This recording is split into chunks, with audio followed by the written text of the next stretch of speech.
What's up, guys? Meron na naman tayong bago. Nabili ng daddy ko sa Maynila. Nasa Bicol tayo. Yun. Ipapakita ko sa'yo. Tchadan! Tchadan! Tapos ito pa, tchadan!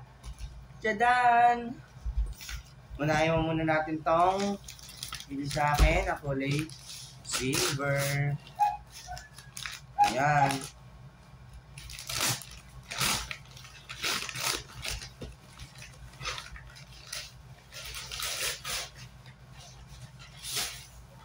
Tchadan!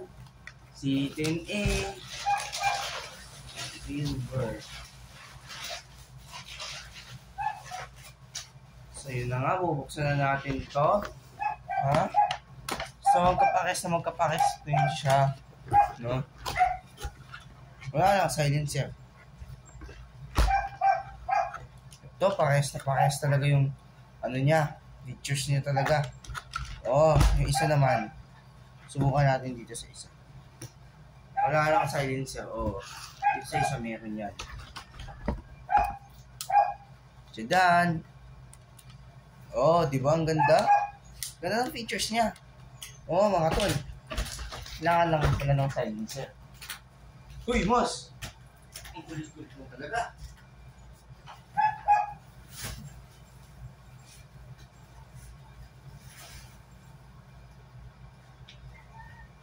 Tapos nun, ito pa. Wait, bubuksan lang natin ito. Ayan. Ito na yung bago kong Beretta. Oo. Tapos, ito pa, isa. Glock.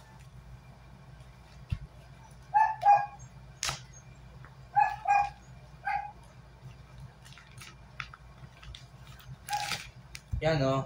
Itong Glock kasi, maganda lang ang features niya. No? Pero, pares na magazine to. Tingnan mo dito sa ikapantay ng Glock, di ba? Magkapares sila.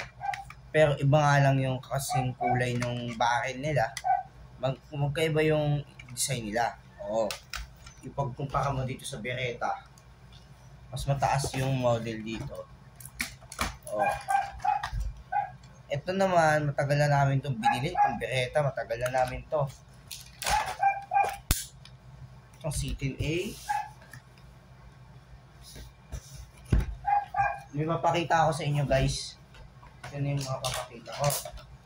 Na unit na airsoft guns na kailangan natin na malaman. So, yun na nga to, guys. Nakalagay lang yung mga box dito. Itong C10A, subukan natin yung sa inyo dito. Kung gagaan ba siya.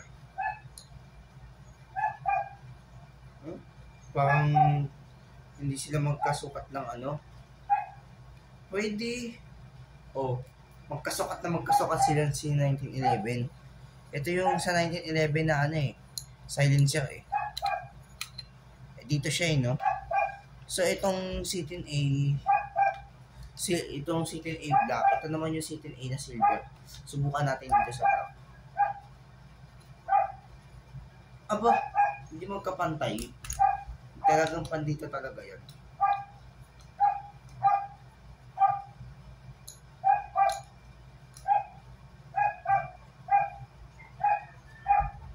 So yun guys, hindi ko maintindihan yung pinablog ko kasi ingay-ingay ni Mandy. So yun na guys.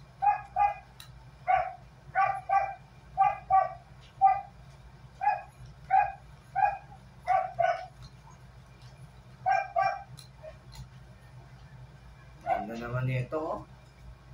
Sobrang ganda na talaga. Silencer lang. Pagkumpara mo dito naman,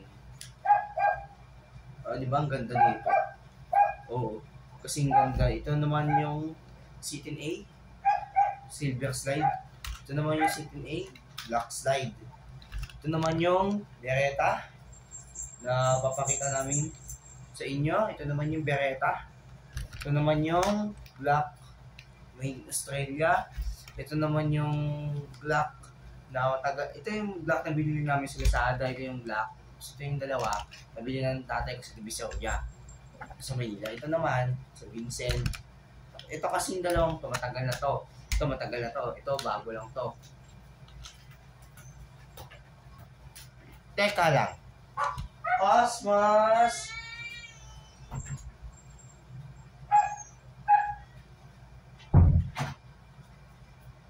So, ito na nga guys, unahin natin unit to. Oh, silencer lang. Pero maganda talaga siya, no? Maganda yung features niya. Subukan natin dito sa Beretta. Mas maganda kasi sa Beretta. No? Ang ganda lang namang nito. Mas maganda pa siya dito. Pero, pantay-pantay talaga nito dito sa features niyang isa. Tignan mo, itong City A Silver, tapos ito namang City A Black, magkahawig sila, magkapares lang, magkaiba lang sila ng kulay. Ito kasi, 3 years na sa akin to. Matagal na to sa akin.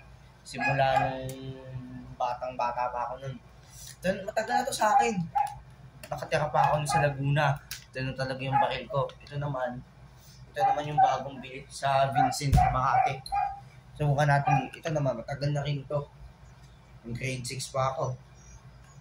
Bagay na bagay din sa akin itong baril.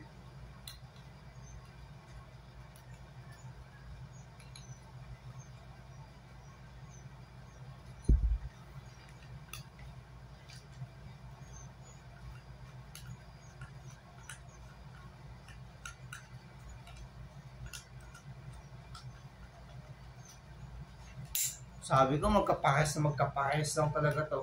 Sa susunod guys, ganito yung papabili ninyo pag nainggit kayo. Ay, parang hindi bagay dito. Sorry guys ha. So yun guys, ito yung unit na pinakita ko. Itong 1911 spring type model. Tapos ito naman yung C10A black. Ito naman yung C10A silver.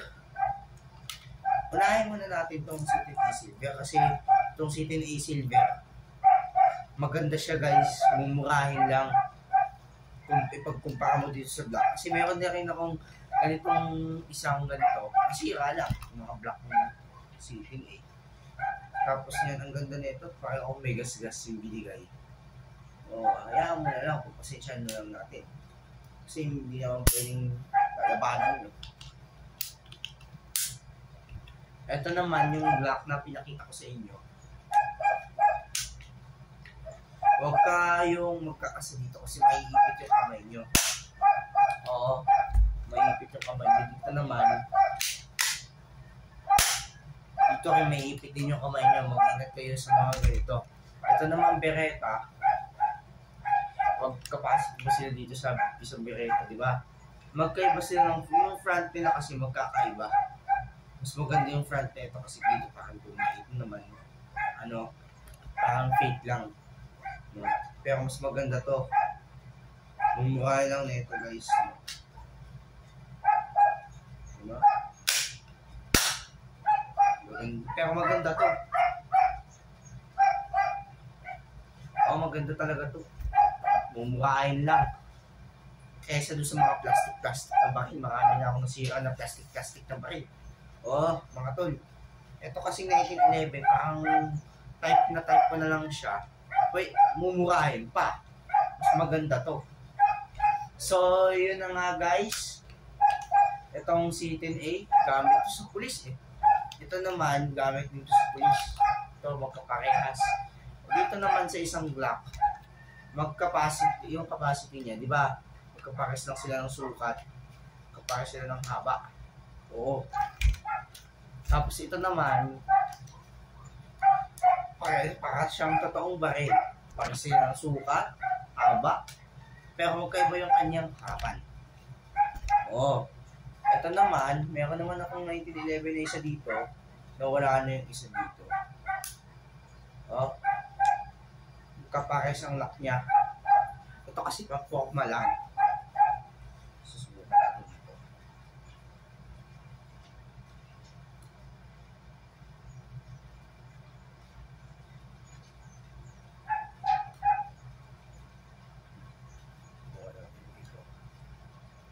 Kapapakma lang kasi nito guys. Nagustuhan ko yung mga ganitong baril. No? Sana magustuhan nyo rin.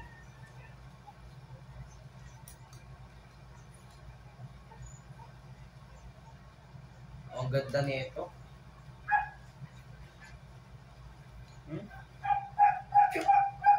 Mas maganda pala to. No? So, yun na nga guys. Itong unit na to. May nakakabili nito sa sa Quiapo. Meron din. Subukan nyo rin magtingin sa Quiapo. Kasi mas magaganda ang mga baril sa Quiapo. Pero dito kasi plastic lang ang mga baril dito sa Palengke. O halos makita mo plastic lamang, wala kang makita masyado.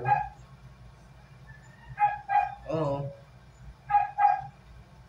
Si Mandy kasi ingay ng ingay. Oo. Ito kasi sobrang ganda na talagang baril. Pwede mo naman siyang bilhin kahit sa Shopee, sa Lazada. Ito, nabibili rito sa Lazada ng 8,000 pesos. Ito naman 100 pesos na nabibili. Ito naman 600 pesos. Ito naman 1,000 pesos naman ito nabibili ng mga ganitong baril. That's point of action. Ito naman 2,000 pesos ito nabibili naman. Dito naman, ang nabibili naman ito sa Vincent, 180 pesos. Ito namang may silencer na 1911, 6,000 pesos ito nabibili. Oo, sa Quiapo, mayroong bebenta nito. Pumunta lang kayo ng Quiapo, sa Divisoria, doon nabibilihin dito. Doon kasi sa Quiapo, Maynila, diyan yung nabibili. Nasa Bicol ako, malayo pa. Kaya, yun na nga guys, mag-comment down below, tapos mag-like ka na, mag-share at mag-subscribe ka na rin para mapanood mo kami. Bye!